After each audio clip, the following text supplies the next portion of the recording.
What's up YouTube? Welcome to the channel. So in this video we are going to be discussing the subject of how you make your sets go quicker. Or in other words, how do you make the plaster go off a bit faster? Now for those that just really want a very quick overview, generally there are 4 or 5 methods for making your plaster go off a bit quicker.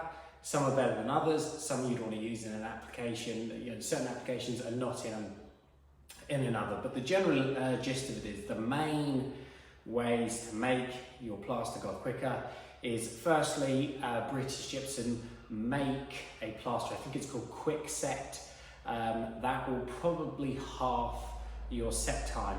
So number 1, Quick Set plaster. Secondly, it's very well reported on now, used by many plasterers. You've got 2 main companies that make sachets that make the plaster go off quicker. So you've got Half Time and then you've got Quick Set. There's not an awful lot of difference between the 2 of them. I think they're fairly comparable when it comes to price. So you've got sachets to make your plaster go off quicker. So Half Time and then Speedy Set. The next one is changing your technique, so you could one coat your set, that will make it go off a little bit quicker, mainly because you haven't got that process of applying the second coat. That'll save you about half an hour. You've then got using dirty water. Now this does work, we will go back over to this at a later stage. It's not my favourite method, but you can put dirty water in with the mix when you're mixing up the plaster. That'll make you go off quicker. And then the last method, which generally tends to be the one that we use the most common, and that is to, not really sure what the right word is, Luke and I call it a rapid set. Some people call it a magic coat. I don't personally call it that because magic coat, in our opinion, is where you mix bonding or hardwall in with the mix. But the long and short of it is that you mix up enough for both coats. So you put your first coat on, let that pull in, re-spin the plaster back up, and then apply your second coat. So then you've got that method. So there are your, about 5 methods for making your plaster go off.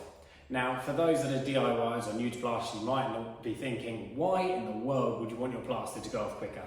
Well, quite simply, the more experience you get plastering, the quicker you get, and then you find yourself standing around with nothing to do, waiting for plaster to go off. So most plasterers want to be as efficient as they possibly can with their time, so if they can squeeze that set time a bit quicker, they will, or perhaps the job is so small that you can afford the time to be cut in half or less, so you can go home a bit faster. But if you are very new to plastering, you're a DIYer, possibly this video is not for you because there is nothing more stressful than when plastering gets away from you because it's drying too quickly. But anyway, let's have a look or talk about those various methods of making the plaster go off faster, when you'd use them, what the pros and the cons. So the first one being Quick Set plaster. Now hopefully I'll put a picture somewhere on the screen of British Gypsum's Quick Set plaster. Now this is a very good product. It's specifically made for making, very short sets. Now, one thing that we will say, and there's slight, not so much negatives, but things to bear in mind. If your set is larger than 1 bag, so your first coat is more than 1 bag, we do not recommend using this plaster. Over a bag of this at one time is really hard work to keep on top of. It goes off probably in about 20 minutes. So you want to be able to put the coat of plaster on, clean out the bucket, and then mix up again, and be able to apply the second coat before it's skinned over. Because what you can find is that the first coat is too far gone by the time you've got round to putting another coat on, that basically you've got 2 separate layers, they're not bonded together. So one thing to bear in mind, if the job you are on is bigger than a bag, we do not recommend using Quick Set plaster. The other thing as well is that it doesn't tend to trail up quite as nice as multi-finish or board finish. Basically it leaves a slightly grainy texture and it doesn't, in our opinion, look as nice. It still paints up the same, but we don't personally think it's the same quality of plaster as multi-finish and board finish. That said, where would you use it? Well, perhaps you've got something like a small bathroom ceiling, you've got one wall that you've got to plaster, something like that. That product is ideal for it. So that is Quick Set Plaster by Multi-Finish. The second thing we mentioned is the sachets by Quick Set. Hopefully, I've put a picture somewhere here on the screen, and then a Speedy Set. Now, they are about the same product. They're roughly about the same price. So which affiliation you want to go with, I'll leave that to you. But the concept basically being that for every bag, 25 kilo bag of plaster, you want to add 2 sachets to make it go off quite quickly. And then you want to do the same on the second coat. Now generally, this will probably half your plastering time. Generally, we do not use this method of using 2 sachets, etc. The reason being is, one, it is incredibly expensive. I'm not entirely sure how much sachet is, but let's say it's about £2. So you've then got to have 2 of those. So that's £4, and then you've got 1 more for the second coat. And this is on the assumption that you've just mixed up 1 bag. So you could end up using an awful lot of sachets for 1 mix. So in that respect, it's quite expensive. One thing I will just add for the slight downside, going back to the Quick Set, it is more expensive. I think it's about 1/3 more expensive, the Quick Set Plaster than Multi-Finish. I'm pretty sure I can't even remember now, but it's dearer than Multi-Finish and Board Finish, so just bear that in mind. Perfect timing, someone rang me while I was doing a video. Where were we? So going back to the sachets. So if you use the sachets in the recommended way that they suggest, where you use 2 sachets per bag, it's blooming expensive in our opinion. Now generally what we tend to do, if we're trying to speed the set up, but it's a larger set, generally what we'll do is we'll only put 1 sachet in, and that is enough just to tick it over, and it'll probably shave between 15 and 30 minutes off your overall set time.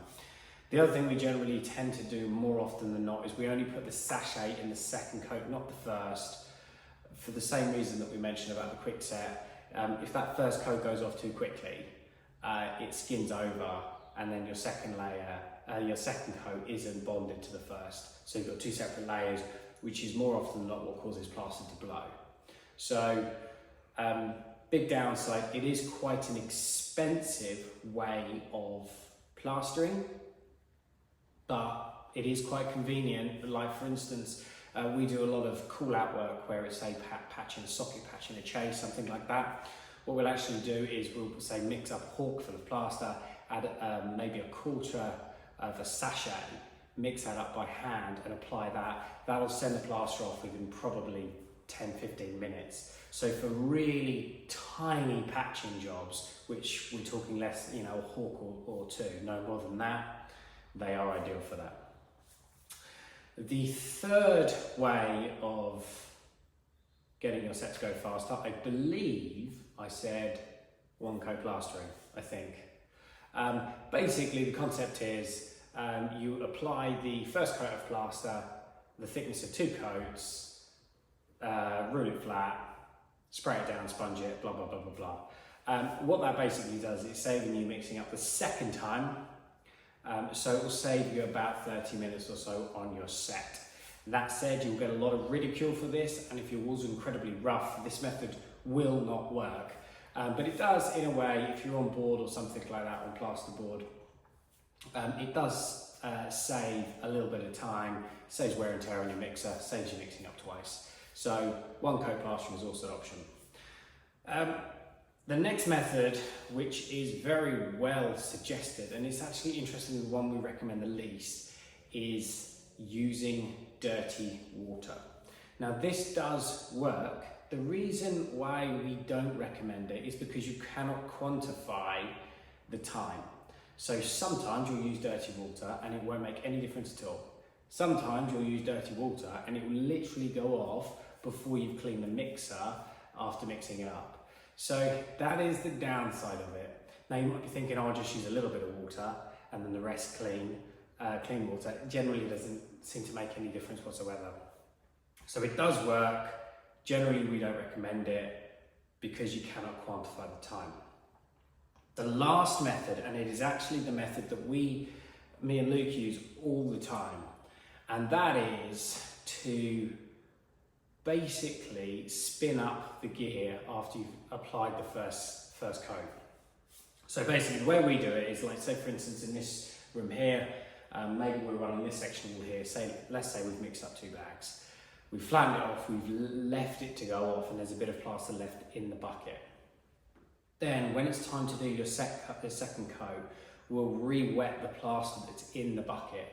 Now more often than not, we'll actually add plaster to that plaster that's already left from the first coat.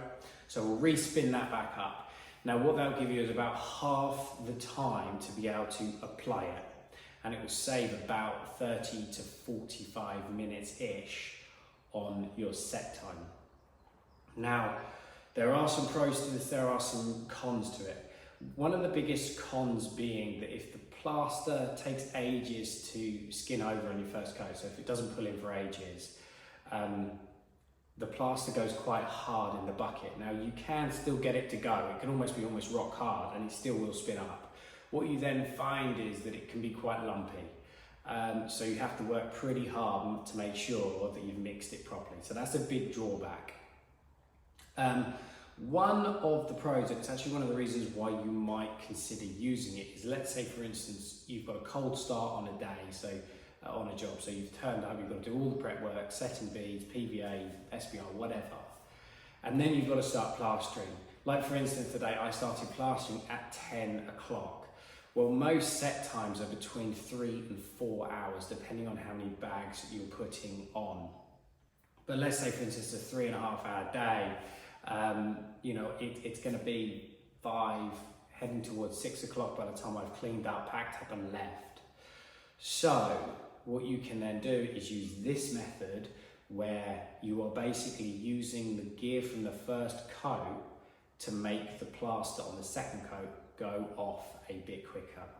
The benefit of this method being that you can still put relatively large sets on, but generally the principle being is the first coat usually takes a little bit longer to put on. Second coat, because you've done all of the legwork on the first coat, it's quicker to apply. So you don't need quite as much time to basically apply the plaster, so you can get it on a bit quicker.